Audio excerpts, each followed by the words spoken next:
my educational ideology, B1800186 EDU224. Hello, this video will explore my previous educational ideology prior to starting the EDU224 module. The video will also justify and examine my newly developed educational ideology through knowledge acquired by studying this module. Before exploring my own educational ideology, we must first have an understanding of what an ideology is. According to Matheson, an educational ideology is any package of educational ideas held by a group of people about formal arrangements for education. Importantly, ideologies can be divided into three specific categories. Individual, where the purpose of education is to fulfill the needs of each individual. Knowledge, where the purpose of education is to acquire and gain a formal knowledge. Society, where the purpose of education is to meet the needs of a society, possibly in order for the society to function or to ensure a suitable workforce. Before starting this module, my educational ideology was based on the concept that the purpose of education was solely to provide children with a formal knowledge. I believed that education was tailored to produce good exam takers, where classrooms were structured with rows of tables facing the board, with the overall focus being on the quantity of knowledge provided by the teacher rather than the quality of what was actually being taught. For example, not teaching children lifelong skills such as how to understand taxes. So, through my own experiences of education, I believed that exam results were the crucial aspect of all education. However, after studying EDU224, I have now evaluated my previous educational ideology, and I have now developed a new ideology where my focus has moved from the knowledge-centered learning, which mirrors the government's assignment-based education, and now focuses on the purpose of education being child-centered, where the education should be tailored to meet the needs of the individual, whereby the pupils are able to explore their interests, passions, creativity, and enjoyment within the education setting, such as a classroom. I believe that the UK should use a child-centered approach similar to that used by Finland. Finland's educational system is based on the growth of every individual pupil rather than pressuring and stressing pupils to achieve. As a result of their approach, Finland have scored higher than the UK in the PISA test. I strongly believe that education should be centered around the child. Dewey argues that for education to be at its most effective, children should be given learning opportunities that enable them to link present content to previous experience and knowledge.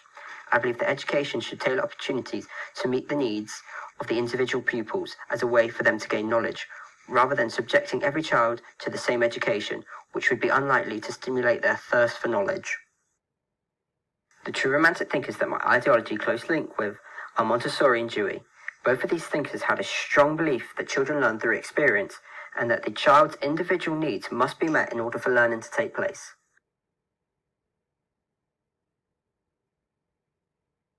Montessori's theories were child-centered, in that education should be tailored to meet the needs of a child.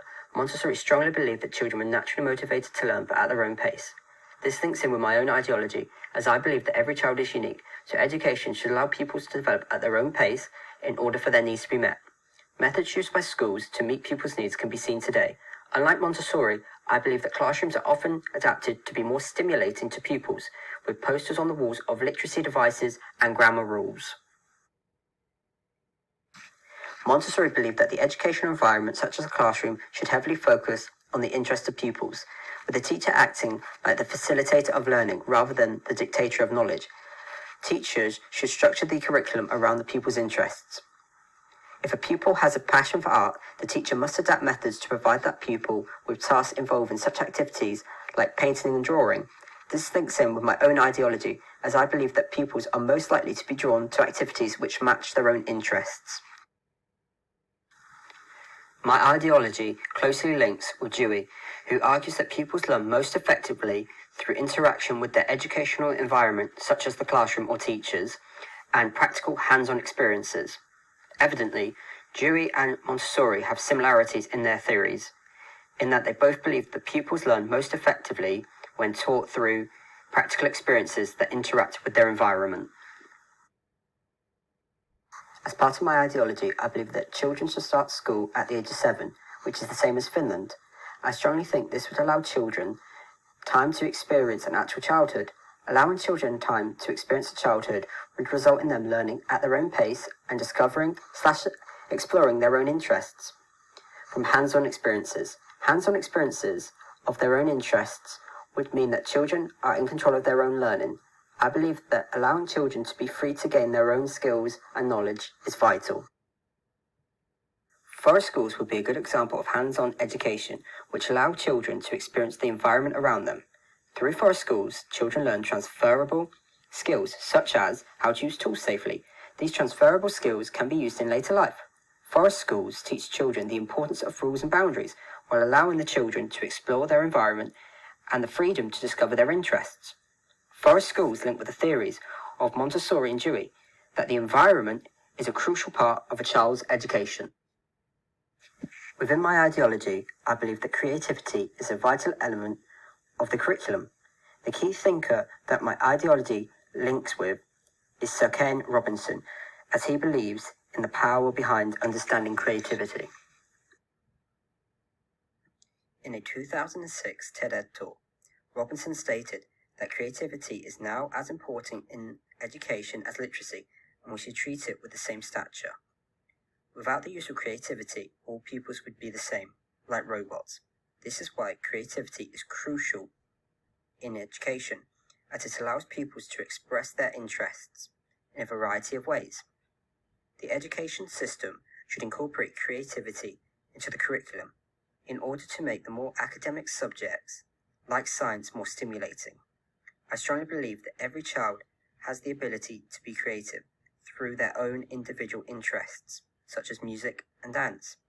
The more creative a lesson is, the more likely the pupils are to understand and remember the knowledge being taught. I believe that creative lessons could have the ability to guide pupils into exploring their own creativity through developing their own interests. To summarize, I believe that education should be taught in a stimulating environment where children are able to complete activities tailored to their individual interests.